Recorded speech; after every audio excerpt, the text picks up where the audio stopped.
You lift me up. I hope that I can do the same for you. You were there when no one else would.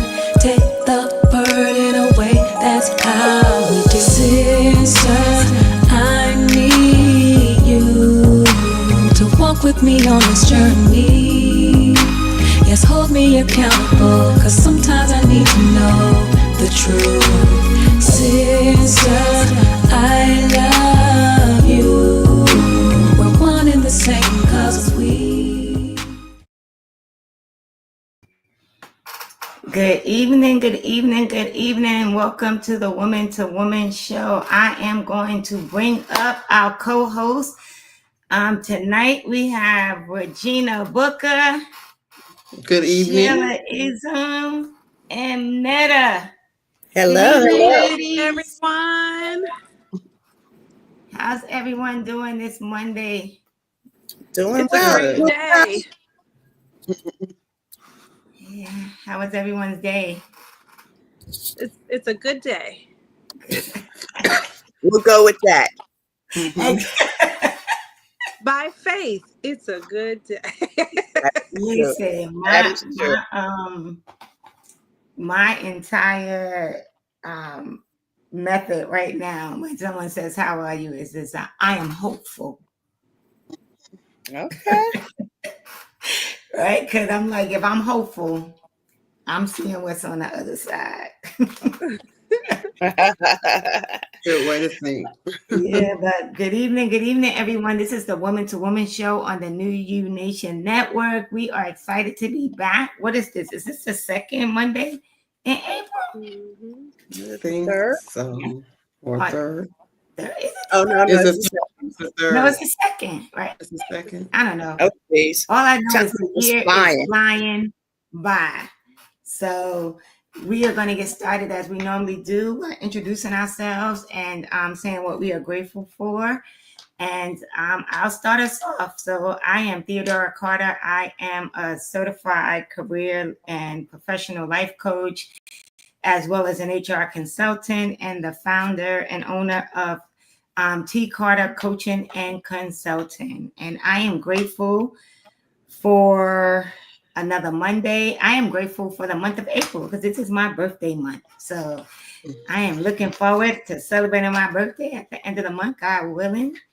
I am grateful for siblings that call and check up on you just to say hey and hello. So, I'm just grateful. So I'm going to toss it to Regina. Good evening. My name is Regina Booker, the owner of Seasoned and Fabulous, where women 50 plus, when you get stuck, to help you unstick yourself, if that's a word, and It's a word now. explore your dreams, hopes, future, whatever you want to do, because at this point in your life is the second part of your life, and then I feel like you should be doing what best what best serves you and what your purpose is.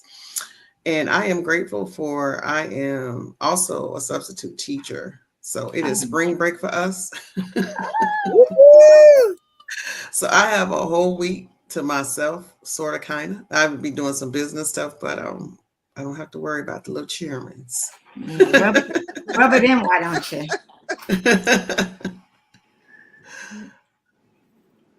Who's okay. next?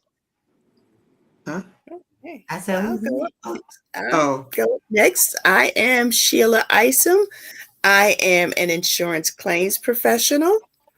I am also, as we run down the list, I am an independent stylist for Color Street. I sell nail polish strips, which is 100% nail polish. It's an alternative to your liquid nail polish. These are dry, real nail polish strips.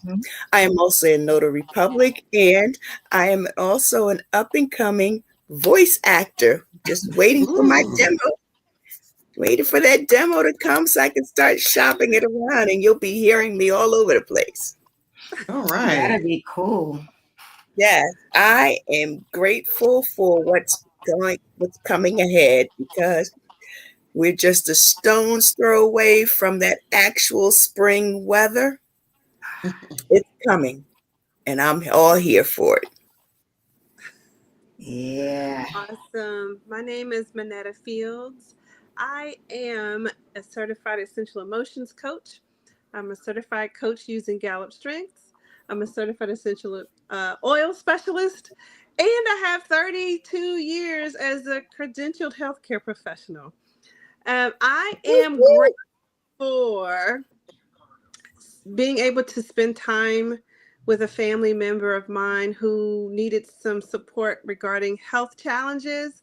And so being a business owner gives me time flexibility. So I can do what I do wherever I am and be present for this specific and Mm. special moments that those in my life are in need of, or I can just be supportive regardless. So I'm grateful for having the ability to have time flexibility. Nice. Nice. All right. Good. I mean, and why? So just in case people are trying to understand why we practice gratitude whenever we sign on, is because the way we live our lives is to practice gratitude always, because one, it keeps you in a positive mindset, but two, we should be grateful for just being able to be here on this green earth that God has blessed us to be on. And so we are going to get started with our show. So tonight's topic is smiling through the struggles when you're stuck, but still showing up. And I was like, when I was typing it in, I was like, wow, I remember a time when I've been there. But can you ladies think of a time when you have, been going through, but on the outside you were trying to mask that? Oh, yes, I can think of a time. Smiling through the struggle. Actually, several of them. Let's see which ones do we want to talk about. I remember being in a career that I definitely felt stuck in, but able to show up with a smile because, like you shared, gratitude is important. I didn't regret where I was. I just knew that eventually I would have Mhm. different options. So I wanted to show up in a way that would reflect who I am as a person. Mhm. So no slights, no cutting corners, no being grumpy and unkind, but still on the observation, where am I going from here? Mhm. Knowing that something good was going to come eventually, even though it wasn't as quickly as I wanted it to be. But here Yeah. we are, right? Yep. And Yeah. that's gonna be the best part of it when we get to the part of talking about where we were and how we got through it, right? Mhm. Um, Anybody else want to share a time when they have been going through it? Yes. I think we all can have quite a few stories that we can Mhm. tell. I can think of, just being out in general, just being out in the working world and feeling like and I'm not sure if this job is for me. Mm. And but showing up every day and doing what I'm told to do without really knowing how to give more, Mhm. without knowing how to go above and beyond to to to not only satisfy the expectations of my employer, but for myself as well. And just figuring out, just trying to navigate my way through this world of corporate America. And, how can Mhm. I be me without compromising myself for this job? At the same time, you want to be able to make sure that you show your employer that sense of conformity, so that you're not standing out like a sore thumb for all the wrong reasons.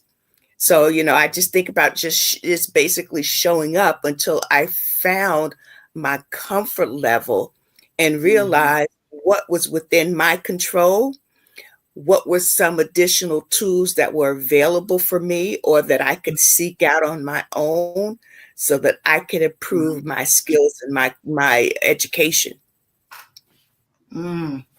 That's good. That's good. So, But I I mean, can. go ahead, Regina. Mine is of course I've had several, but one that sticks out is through a bad marriage Mm, when I was just stuck and I was at a kind of a fork in the road and I didn't know what to do and I was trying to stay in it and it was just not good. But I was smiling at work. Like work was my getaway. I mean, I mm, shined so much at my job because mm, that was just kind of like I could forget about what was going on at home, and that's what I smiled through until I was able to really work on myself and to get out of it. But I mm. was stuck for many years, Wow. which I know I should have. Now that I do it, I look back, I should have left a long time ago, or but in the end, it is what it is. But that was a time, and it was a hard time for me. And I Mm, smiled through a lot of things. yeah. Work was just my sanctuary. I just go to work, and I would shine. I would shine at work, but it was so Mm, much pain behind that. yeah. So that was a Mm. time for me. Yes, Really I was. think yeah, I think like everybody, like everybody has said, right? We've all had so many. Like I think for me, definitely, my career, right? Like I love the work I do, but I have the being an HR person, right? Is not just although I was thriving and whatever, you get to that point where I was like, okay, yeah, this is nice. I'm an executive, but I'm tired, right? I'm tired. It's always, and I've always worked in 24/7 operations, right? So although I didn't have to be at work 24/7 because I was at that level, I was available. But I think also being an HR professional, right? We deal with the fact that most people hate us, right? Just because we HR, right? Because there's a misunderstanding that they have formed a preconception about who we are. So and I am a very different HR person, but no matter how kind you are, no matter how fair you are, no matter how whatever, it's like you can't always please people. So I think for me, it was that it's always that showing up and sitting in a room where one thing might be going through your head, but you got to portray another thing and you have to say another thing. I think that's one instance, but I think the roughest part was when I was going through an episode of being functionally depressed, but I couldn't get out. And so I would literally be at work, and thank God I have like allergies and stuff. So I would literally be at work crying, and people walk in, and I'd be like, "Oh, it's my allergies," It was like just going through the motions. I remember I'm not really into like going into clubs and stuff. I remember I planned a birthday celebration, rented a booth at a club, invited my family out, party, dance, smile, whatever, and went home, got in the bed, crawled up in a ball, and cried. Right. And so just like you said, Regina, like having this, I guess, a mask on, right? Like everything is okay until you're behind closed doors and breaking down until I decided that, you know what, I'm gonna do the work, right? Like one day I sat on the side of my bed and I literally heard God say, or the Holy Spirit say, you could continue to be in this space or you could choose to heal, which is where my tagline, healing is a choice, comes from, right? But I think that is the one thing that I think of all the time, but I'm also mindful of saying that because I know the healing process is not easy. So I don't want people to think I'm saying that like you could just choose to heal and then do it. Because it Right, takes right. work. Because it does take some work. But yeah, but it's amazing because this topic really made me think like, my God, how many times have I been going through something and pretending that I'm not? Right. So I had a quick question. I know circumstances and individuals can cause a different response to this question, but mhm. what does stuck look like? Hmm. Mm. And you're right, and that could be different for different individuals, but it's just, I look at it as feeling as feeling out of place or feeling that you are in a place with nowhere to go. Mhm. You don't want to be there, at least parts of you no longer want to be there, and you don't know how to get out, but you can't let that out, right? So what do? You just go Mhm. about your business every day and make sure that everything is fine. Mhm. But deep down on the inside, you know that you're not happy because you feel like you are in a place that you just cannot pull yourself out of. Mhm. So it could be someplace, physically in terms of like a relationship or employment, or it could be something internal where you have thoughts, you have feelings that you just don't know how to get past. Mhm. And you think that you're all alone and you're not sure whether or not you should be feeling this way, if it's okay to feel this way, or if you should do something about it. Mhm. Yeah, and I think it's also for me. It was kind of like, and I was saying this to um one of my friends recently. I was like, there's a difference between surviving and thriving, right? And I said, when I say surviving, I'm not talking about it in a negative way. I'm talking about surviving in the sense like Shirley just described, right? Like you're stuck in a job, like you're staying in a job that you really don't want to be in, but you feel like you can't get out, right?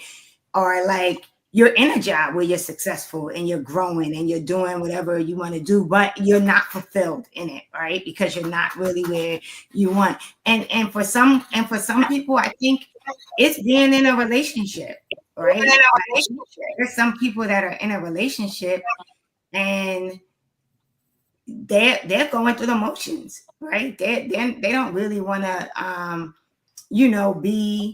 be there, but they are. So for me, I think like Sheila described it perfectly. It's kind of like you're in this space where, and for me, it's also you're in this space where you're feeling stuck and you're like a little guilty because you're like, why should you be feeling stuck here? Right? Like you're an executive, you're a boss, you're doing XYZ, right? And you're kind of questioning yourself about why you're feeling the way you're feeling, right? And then that can continue to get you stuck because you feel like you should stay where you're at because you know it's not other people are like, oh my God, you're this, you're that, right? So I think it's really also starting to define for yourself what's the vision for your life, you know. And I also think that it's fear. Oh yeah, And definitely. fear will keep you in a situation because you don't know. At least for me, it was fearful of the unknown, Mm-hmm. even though maybe the unknown was better, but it Mhm. was such a norm and I got used to it. And I would settle for just being in that rather than to seek out and get to a better place. I've been doing work on myself, so of course I feel like I'm no longer there when things just get too I choose my boundaries now. Mm. But it took work, Mm. and when I feel that I'm in a place where it's not serving me, or no matter how hard, I just have to let it go. And it can be people, places, or things. So that's what stuck looks like to me, how I was stuck in several situations. But speaking of my marriage, I was just didn't the fear of it all, of just leaving, because that wasn't what I wanted to do. Or, it was for death do us part. And I was just trying to hold on to that. But when it's like tearing you down and it's just mentally draining and it's not serving you, you have to let it go. Yeah. I mean, and I think that fear part is a real thing, because I talk to people all the time and I'm like, that bi-weekly security check, right? That you're getting, that you're like so drawn to, that so many people are afraid to step out, but then you don't have a choice. Because I think Regina, you can speak to this, and then I think you can speak to this too, right? Like where you've been laid off, right, and had to like just start all over. Right? For sure. I want to add to the stuck conversation a few things, because you can think of it from so many perspectives: physical, emotional, mental, right? So physical, because of what I do, some people feel stuck regarding metabolism. Also hormones, feeling stuck in that cycle. That could show up like decision fatigue. I don't want to decide anymore. I don't want to have to carry all these balls that are all in the air and all these things I'm responsible for, and I'm making decisions day in and day out and for everybody and everything, it feels like, right? So feeling stuck in that loop, lack of motivation, that can be a stuck feeling. You're someplace where you once were excited to be, but now the motivation's gone. You don't necessarily feel like being there anymore. And just the purpose, the bigger purpose of life, right? So many things can impact feeling stuck. But that decision making one is so real, because I literally just said that. I went to brunch, I think it was Saturday, with my girlfriend, and the guy was like, "You need a menu?" And I was like, "Nope, I eat the same thing every time I come here because I don't want to have to decide." Right? Like, because and it seems so trivial, but I'm like you said, like all week long, I'm talking to this person, making this decision. I'm like, you know what? I know what I get every time I come here. Just bring me that. I don't want to look at a menu. I don't want to have to decide. I don't have to make a choice, right? and even this entrepreneurship thing, right? This entrepreneurship thing, like you said, like when I first was setting up my business and doing the website and LLC and all that, it was exciting. And I'm not going to say I'm still not excited, but when you begin to realize the work, right, you do have to do some work on keeping yourself motivated, because it is not as glamorous as people think it is to be your own boss. Right, because if you don't do it, it doesn't get done. Yeah.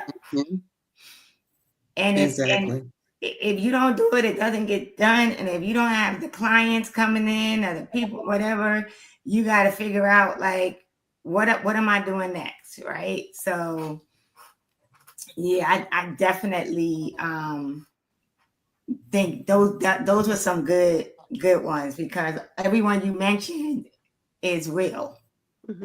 Is real.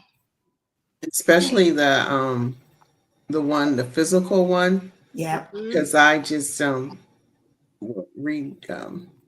to get my help together. Excuse me. And God bless you.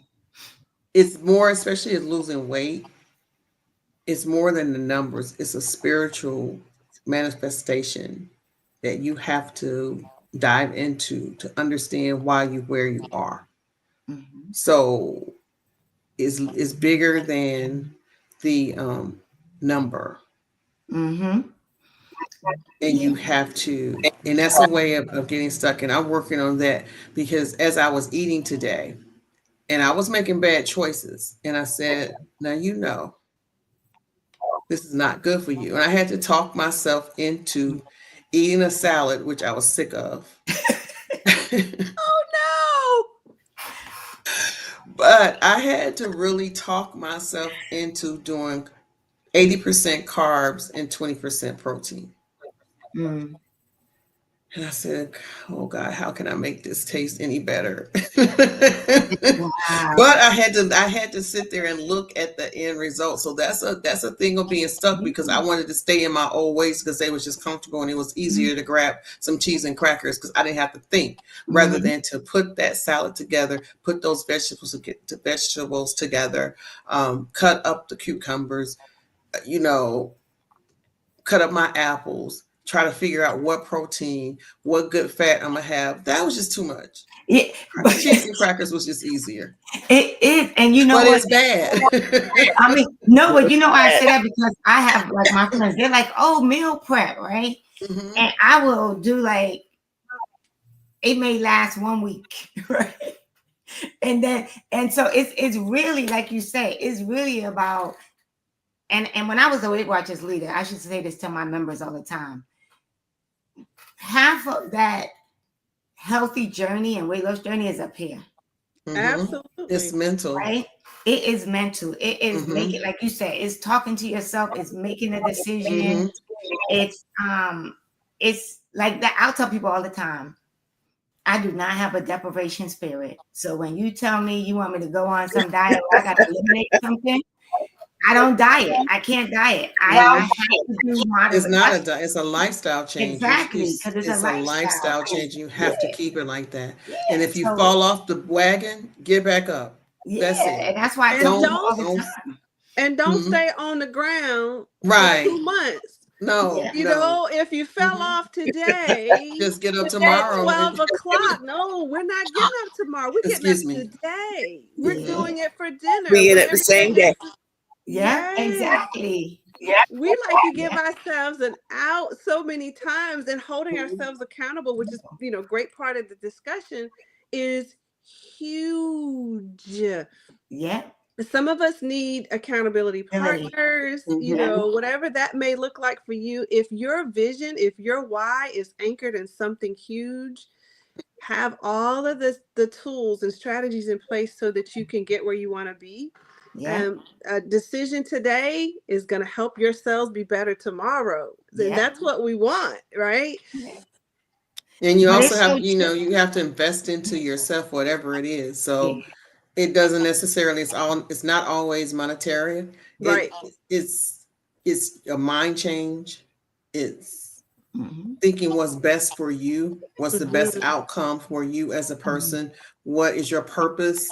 So it's a Mhm. lot of things. So it's a lot of things with stuck to Mhm. get unstuck, I mean, but it's honoring yourself, right? Which is part of, like you said, but I think it also is, even when we were talking earlier, right? It's about making an investment in yourself, Mhm. right? Mhm. Like, I remember, and I'm gonna talk about coaching, but I think also with the health part, right?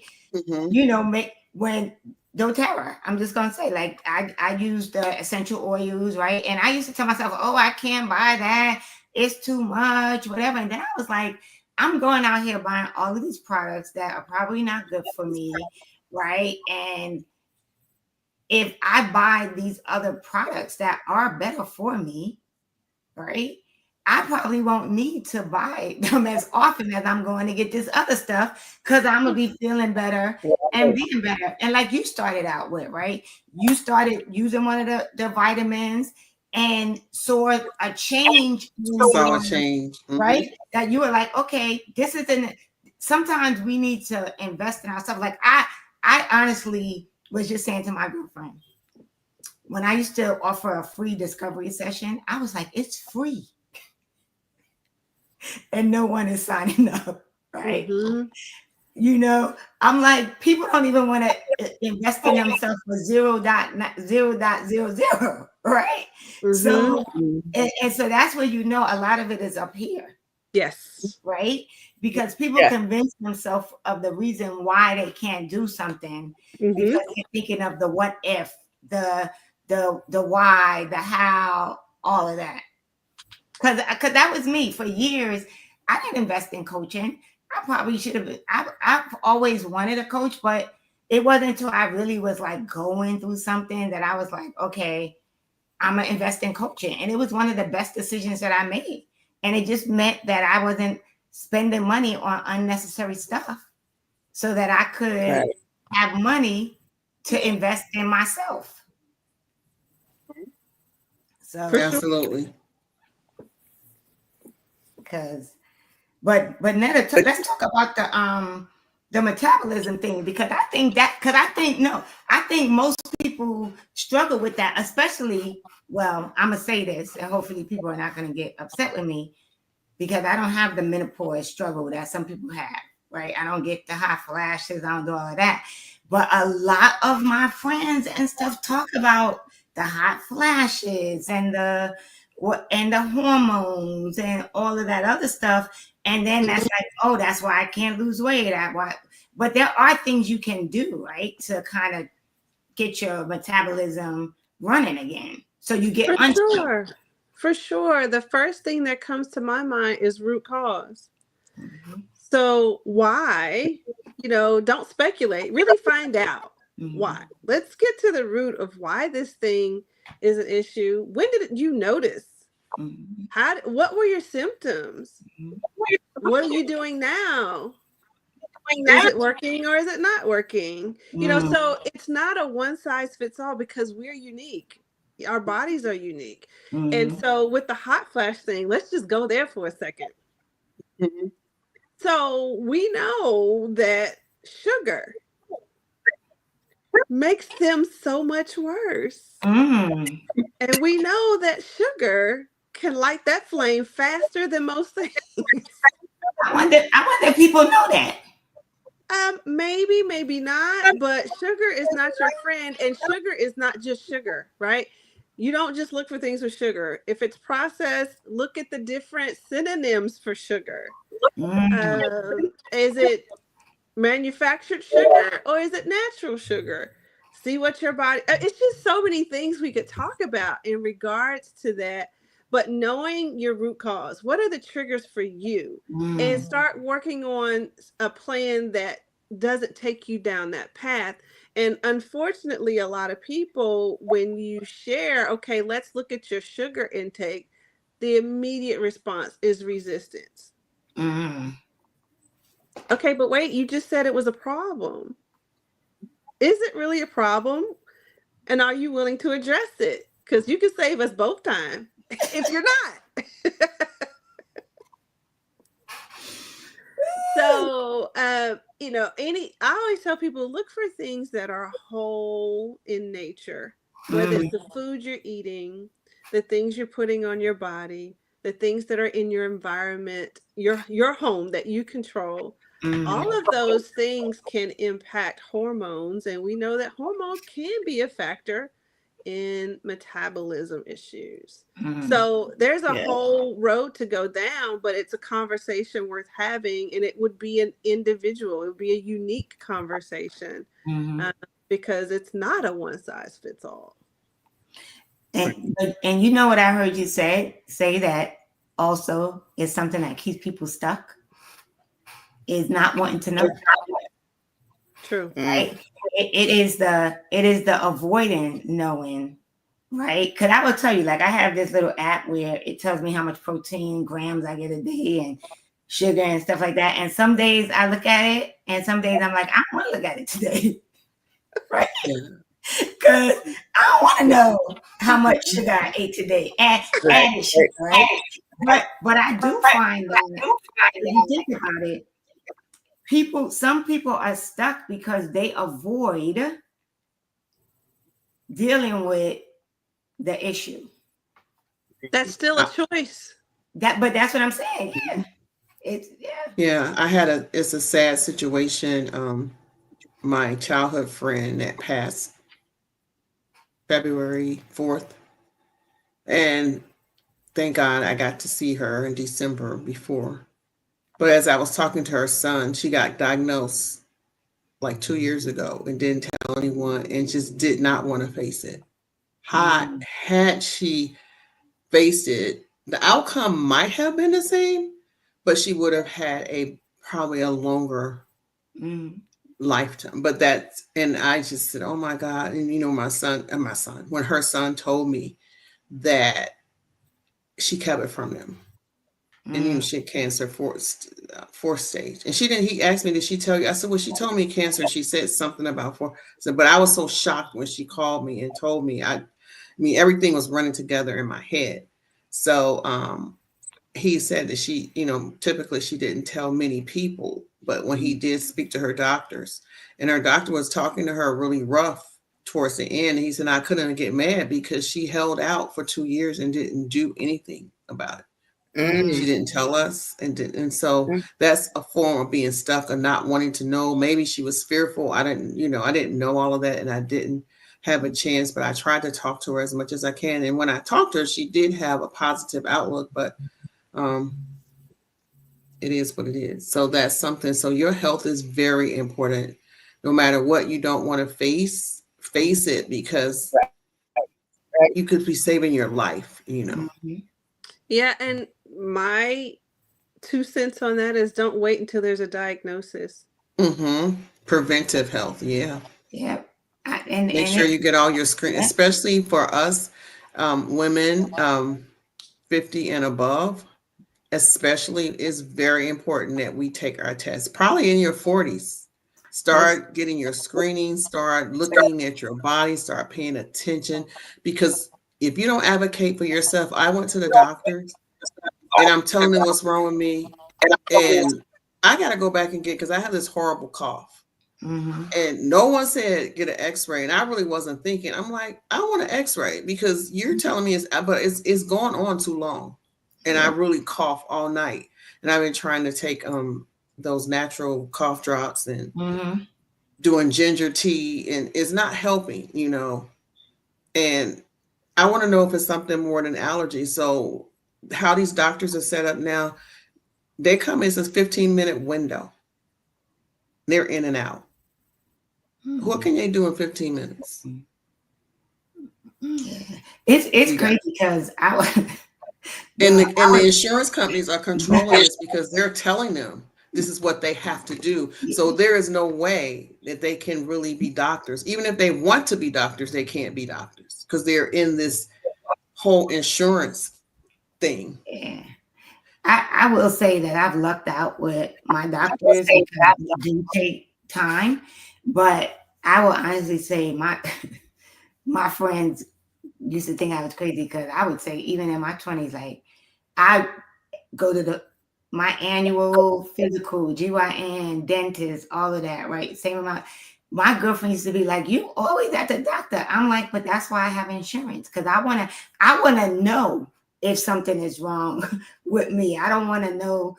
I don't want to find out at the last minute, right? But the new thing is the GYN. They do your pap smears now. I think every 3 years or every 2 years, right? But you can ask for it if you want to. So that's the other thing I think people need to know as well. Like you might have to pay a little extra out of your pocket, but if you don't feel comfortable waiting 2 and 3 years to get a pap smear, you can ask them to do one. Like you may have to pay for it, like using your FSA or something like that. But like you said, just some of the things they've put in place also is another reason to really make sure you're doing what you can do to keep your body healthy. Yeah, I remember one time I really had to advocate for myself. I had some type of surgery. It was on my thyroid. And of course, at that time, I had a job where I talked all the time. And I told them I couldn't go back to work. The nurse, I had to fight for myself because whoever I called, the insurance people or disability, whoever it was, they were reading out of a textbook. I'm like, let me tell you something. I work and I use my mouth, my voice. I'm telling you, I cannot do this And you're not going to tell me what the textbooks tell you I should be healed, because my body is different from someone else's body. And she said, well, wait a minute, man. I mean, she wasn't rude. I was doing it in a respectful Mhm. way. And she went back and she talked to her supervisor, and they gave me 4 more weeks. And I said, but you have to advocate for yourself. They were trying to send me back to work. Mhm. Now my throat, I'm like, no, I can't do it. But that's another reason why we Mhm. sometimes stay stuck too, because Mhm. we don't You advocate don't for speak up. ourselves. So we don't, right? We that's why sometimes we stay in relationships that we shouldn't stay in, because we don't speak up, right? We stay at jobs that we stay in because, or we don't get the recognition that we should at a job because we don't speak up, right? So there's so many, and that's why I will honestly say, in a way, although some of these little millennials drive me crazy, I really admire the fact that they will speak up for themselves. They will ask questions. You know, they will not. They listen. They Yeah. self care. They on it. They don't have to worry about work life balance like us. Like they don't mind. They will take a day off in a minute and tell you, I don't. I listen. I'm taking a mental health day. Yep, they call it. We never even heard of mental health. They came up with mental health. Exactly. Yeah. So and so I mean, I think that's the other good thing is we probably can learn some stuff from our children and nieces and Thank goodness you nephews, did. right? Because they have some of the things that they are doing to take care of their mental health and their bodies Oh, is absolutely. I sit back and right. think, Yeah, I want to speak to that. Regina brought up something that made me think of this. Being stuck in yeah. habits. I mean, I think Sheila's stuck. I think she's that's frozen. her. She's freezing, I think. Mm-hmm. Go ahead, Netta. Mm-hmm. I was going to say, in regards to being stuck in a mindset that's been passed to us generationally, regarding a lot of things. Let's not stay stuck in situations that are not helping us move forward. You know, stuck in, we don't tell anybody about our health issues. You know, stuck in, we always ate this particular type of food. And if your body is not responding positively to whatever that habit was that grandma, great grandma, everybody else did, maybe it's not for you, and you have to make a different decision. But also, again, just remembering that not being stuck in generational decisions of secrecy or what, if it's not serving us and moving us forward, then maybe we should reconsider that thing that we've been stuck in and acknowledge that we're stuck there. And Sheila, are you? I think you were trying to say something before. yes, I was going to say, can you hear me? Yeah, now I can hear you. Okay. I was going to say that, you know, I think about as an interviewer, right? How I had to change my mindset about people that were coming to look for jobs, that you no longer look for how long they've been at a job, right? Because before, if somebody job hopped, you thought that there was instability there. Yeah. But you come to realize that it is because people are looking for something else. Yeah. It's not necessary to be loyal to an employer for 20, 30, 40 years. People are looking at what's beneficial for them. We are in a business casual atmosphere. So even though I may be coming to the interview to interview you, I was expecting you to come in with a suit or something kind of formal interview you wear. Now it's just like, are you coming in neatly dressed? Do you have on jeans and a t-shirt? That's still a no-no. But are you coming in neatly dressed? You may not have a suit jacket, and that's fine. But are you neatly dressed and presentable? So you've got to start changing your mindset and getting away from those traditions that we thought that worked for so many years, because people are no longer following that. And it Nope. takes a while because it's indicative of the kind of employee that you're going to hire. Mhm. I mean, but it's true. I mean, you have to be, you definitely, and I think this is where some HR people, and I have this conversation with my girlfriend all the time, because we came up in a different generation of HR, right? And so I have to say to her, listen, we have to shift our mindsets, because one, I think we have at least 4 generations, if not 5 generations in the workplace right now, right? So you can't do HR the way we did HR back in the 80s and the 90s, because we have to, one, cater to so many different generations, but also, like you said, people don't stay at jobs now for 4 and 5 years. People stay at jobs, they gain some experience, and then they're going on to the next. And most of people have in their mind that they're going to be entrepreneurs, or they're going to work for themselves, right? So they're not even looking, the job to them is just something to get an income, right? So you definitely need to, and I think that's a good point that you brought up, because I will say, in the profession that I am in, we definitely have had to pivot. We definitely have had to really meet the generations and even just society where they're at, right? Because it's more electronic stuff. Some people are mad because they're like, oh, you don't take paper resumes anymore. Nope, sorry, we don't. Right? You got to put it in the applicant tracking system. I'm sorry, right? Everything is electronic, right? And so I do think that there are so many areas, like you said, Netta, that we could potentially be stuck in and not even realize we're stuck. And that goes back to just habits that we have, right? Mm-hmm. Like I will tell anybody that knows me, anybody that's really close to me knows, I hate being late. I feel like being late is disrespectful to other people, right? And their time, right? But I then had to say, just because you hate being late, you can't put that on somebody else, right?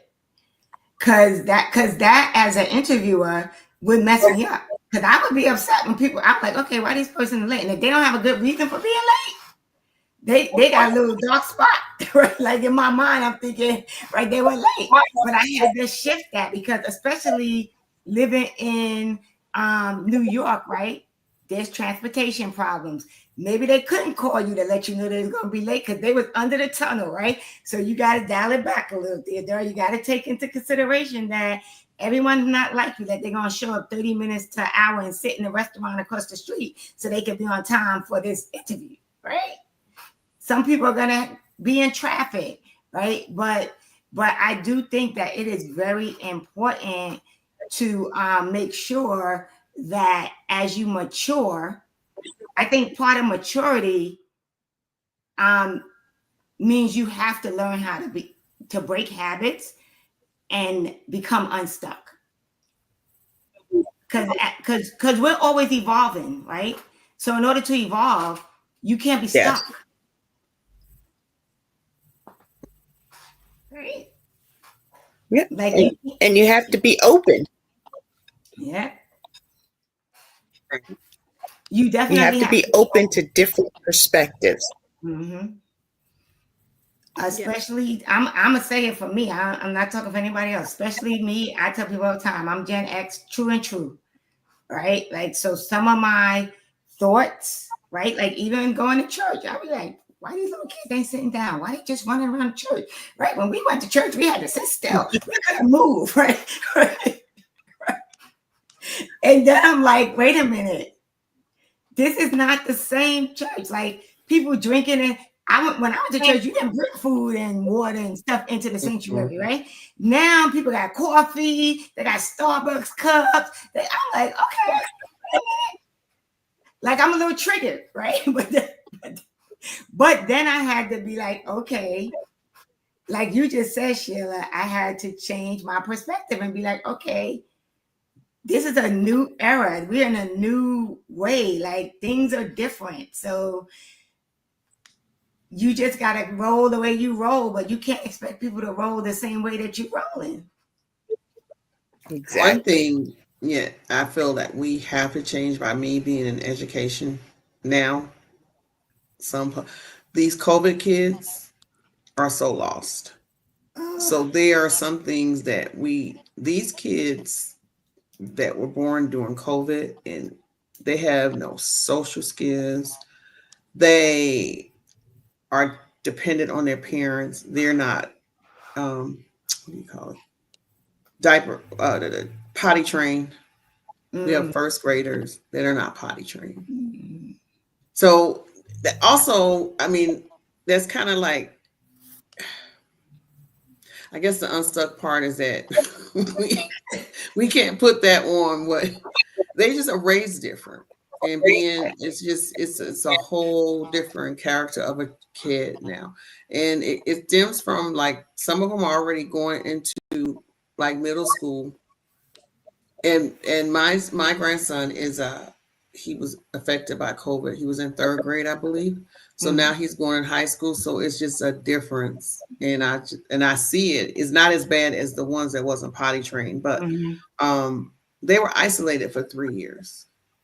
Yeah, but they was isolated. Their parents had enough time to potty train. Well, that part I don't know why these kids are. That's a myth. We don't understand that part of it. But no judgment. I'm sorry. I don't want to offend anybody. They actually come and you can't. I know when we were growing up, well, I could say me. Well, I didn't even know the rules, but I know I was potty trained, and from what I understand is, that you have to take them to school. You can't turn them away. And there was a time if they wasn't potty trained, you could turn them away. You cannot turn them away. You can't turn anybody away for anything these days. So it's just crazy. Like I really do be like, okay, I'm like, you really do have to be mindful of how you're navigating because things are so different. And I would tell you, like, yo, I'm gonna be 59 at the end of the month. So I'm like, sometimes I'm like, my nieces or somebody said, I'll be like, could you translate what you just said to me? Because everything is in emojis or acronyms or LML. I'm like, okay, Google, what's LML? I still don't know what that why something why I'm like. I think it's what I don't know. If you know, you know. Oh, if that's what it's saying. Yeah. Okay. If you know, yes. I'm like, what is that? Oh my goodness. So on our topic of smiling through the struggle, do we want to hit on that just a little bit? Yeah. But on the technology point. No, on the topic for tonight, it says smiling through the struggle when you stuck. We pretty much exhausted the stuck part, but what about the smiling through it? Oh, I mean, I said it in the beginning with mine. I smiled through my bad marriage. I was smiling at work. No one knew what was going on with me at home. Yeah. Yeah. But you know, that gets back to keeping secrets. Right? Not showing emotion, compartmentalizing everything, because how you're feeling can't be shown at work. When you get home, if you've got to get dinner on the stove, get the laundry started, tend to this and tend to that, you don't have the opportunity, right, to stop smiling, because no one is supposed to know that you're not okay. And the irony to that is that as long as you're doing those things, you feel worse. You don't get any better, right? So you're smiling through not just the struggle, you're smiling through the day to day. You're smiling through the pain. right? Because some of us are programmed to keep it to yourself. This is Yeah. the way that it's supposed to be. People before you have done it, people next to you are doing it, people after you will do it. So what are you complaining for? You don't have the right to complain because people had it worse than you do. So Yeah. how do you get past all of the naysayers and all of the negative? Because at the heart of it, it's about you. Do you become a bad person because you finally decide that you need to go see a therapist, or you need to confide in somebody? You may go have to sit on the park bench and talk to the pigeons, right? But people walking by, they're going to think that something is because, you know, but, you become so conditioned with the way that you've been taught or what you've been seeing that you feel like you're going to be an oddity if you express what's actually normal. Because guaranteed, if you sit back and you talk to somebody, they're going to tell you that they're going through the same exact thing. And your response is going to be, wow, I had no idea. I couldn't tell.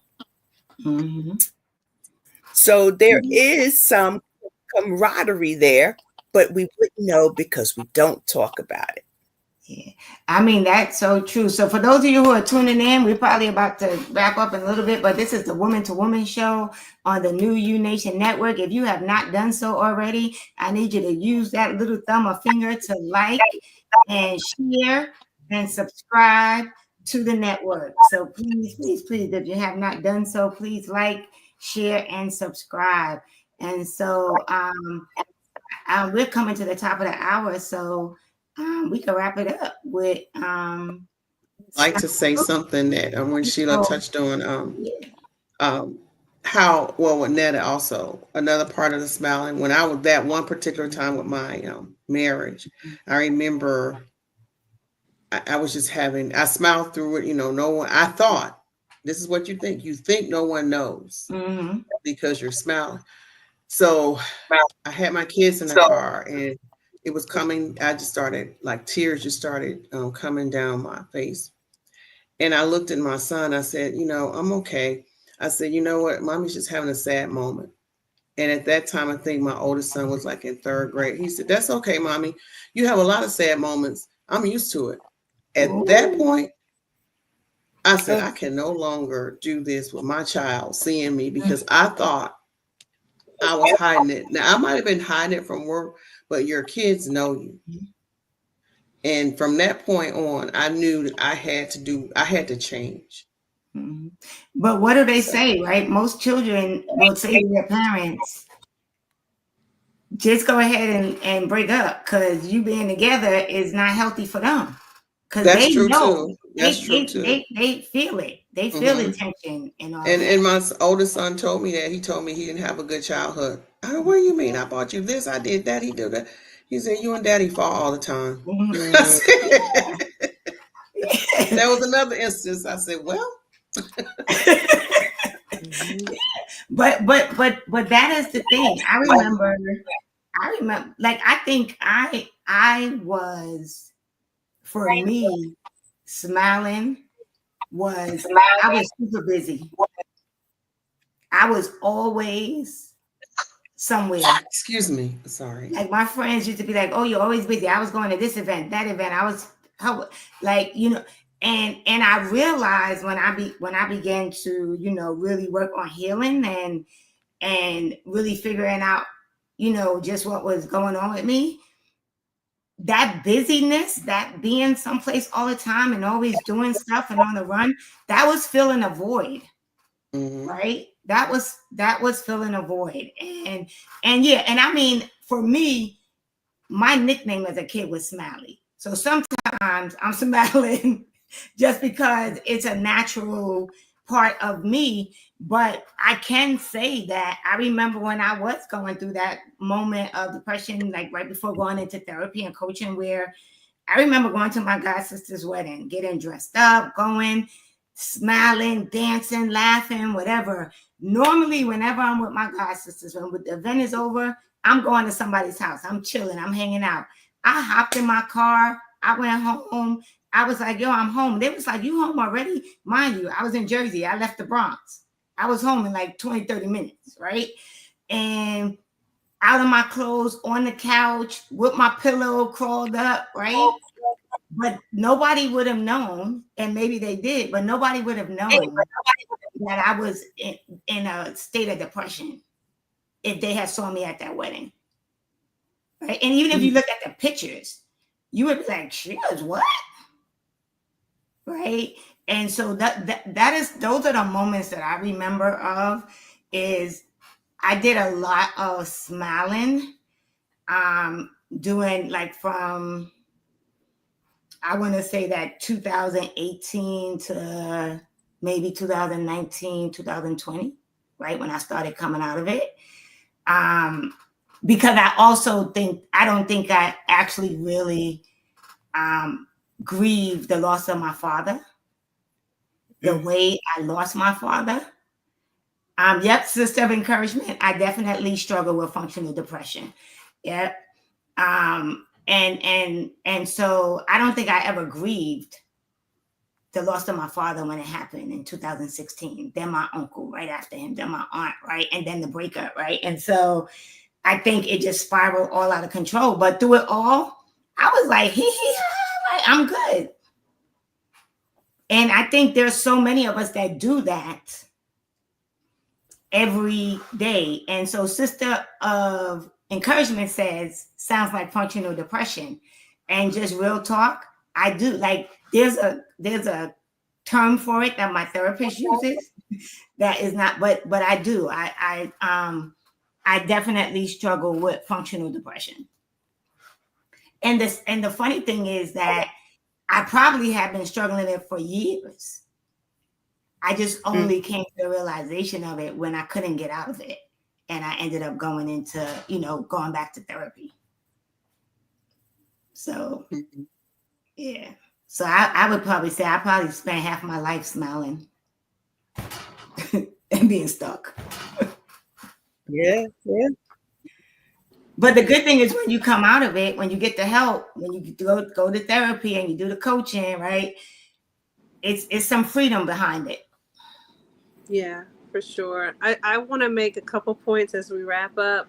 The one thing is joy and pain can coexist. Mm-hmm. Yeah. Right? We've all experienced that. So it doesn't mean you have to be in one or the other. We all have those moments, those highs and lows. That's life. Yeah. How you handle them is very important, and having some healthy strategies to support yourself. Yeah. No matter which situation you're in, joy or pain or both, having healthy strategies in place is supportive. And the other thing is, I thought about it, stuck is not, or doesn't have to be forever. It's a season. Yeah. And it's not your identity. Yep. And the other thing that I will add is sometimes you need to be stuck. Sometimes you need to be stuck for just be still. Right? Sometimes you need to be stuck so you can be still. So you have time to process, right? And all of that. So I think like you said, Netta, it's a part of life, and you do have to make a decision at some point to try to work it out if you can. I will honestly say I still do therapy now, and now it's preventative, right? So people be like, why are you seeing a therapist? It's like some months I get on with her.